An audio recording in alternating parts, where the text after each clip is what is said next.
Memory's Chinatown is bustling these days. It's now the third largest after Toronto and Vancouver, and a sign of the province's growing good fortune. Calgary may have a sizzling hot economy, but there is an increased labor shortage, and that could signal what's to come for the rest of the country. Since 1991, over 70% of Canada's labor force growth has come from immigration, and experts say even more immigration will be necessary for continued economic growth. Canada's population grew by 1.6 million between 2001 and 2006, an increase largely due to immigration. And many of those newcomers moved to Calgary, one of the fastest growing cities in Canada and top immigration destination. But in order to get jobs, they need to learn the language. The problem is, waiting lists for English as a second language courses are long.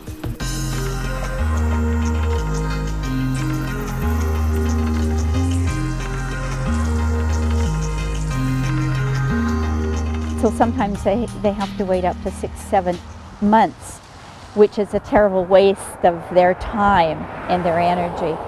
So the churches can step in, take some of that pressure off, get them connected, get them started listening to real, authentic English, not classroom English, and it's immensely helpful. And that's why many churches in Calgary are teaching a lot more than Sunday school these days. Madeline Johnson says it's a good fit. We've grown from 2 or 3 churches that I knew of when we started to 35 now. It makes a lot of sense for churches to be doing this, not only for the immigrants' sake and society's sake, but also for the church's sake. She says churches have 2 things that set them apart: infrastructure and a big volunteer base. We're not trying to take the place of academic classes. We're not set up for that, but a lot of what they feel they need is conversational English, and so that's what we want to do.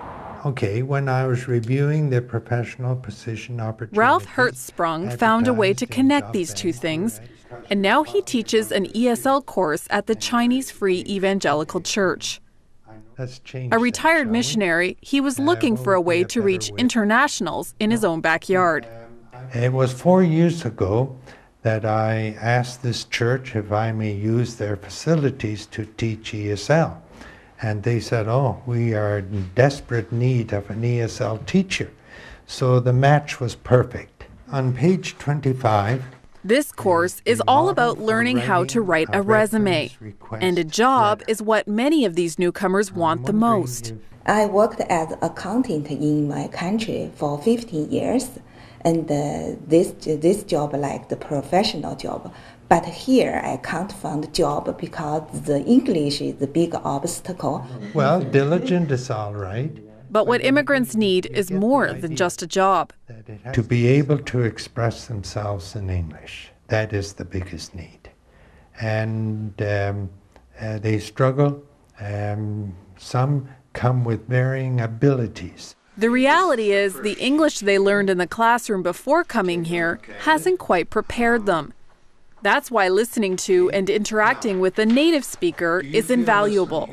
I'm learning that English is far more difficult than I ever realized, especially prepositions. You know, those little words, they are so important. And articles, and the. And again, the language flows out of my mouth.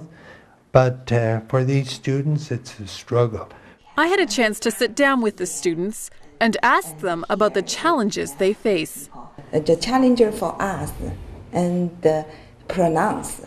And the pronounce is difficult to learn English. It's very difficult.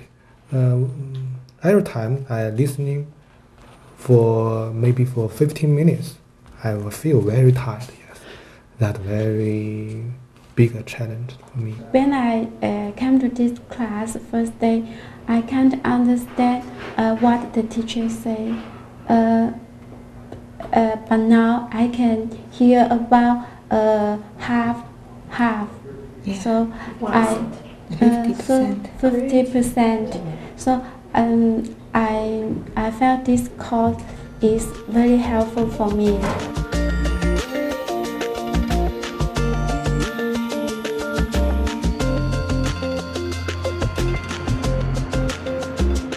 But it's not just learning a language, it's learning a new culture. And connecting to a foreign culture is often hard and lonely. That's why a smile can go a long way. So can a helping hand. Yes, no friends at first, no friends, and not too much communication with the society. Ralph is very nice. We can learn English and also can learn a lot of things like Canadian culture, how to connect people. Ralph is very good, and he's a hand person, and he had given me many help. Do you understand the word courteous? No. Another thing these students must conquer is fear. But they're not the only ones who have to overcome that barrier. A lot of people think, oh, I couldn't talk to an immigrant, what would I say? And what if I, can't understand them and they can't understand me? And so there's a lot of fear. But they find out as they come and get acquainted in little steps that, hey, this is really neat. These people are great. There has been some criticism that churches teaching ESL may have an agenda. But Johnson says Citizenship and Immigration Canada has thanked them for stepping up and meeting this growing need. They also have careful guidelines.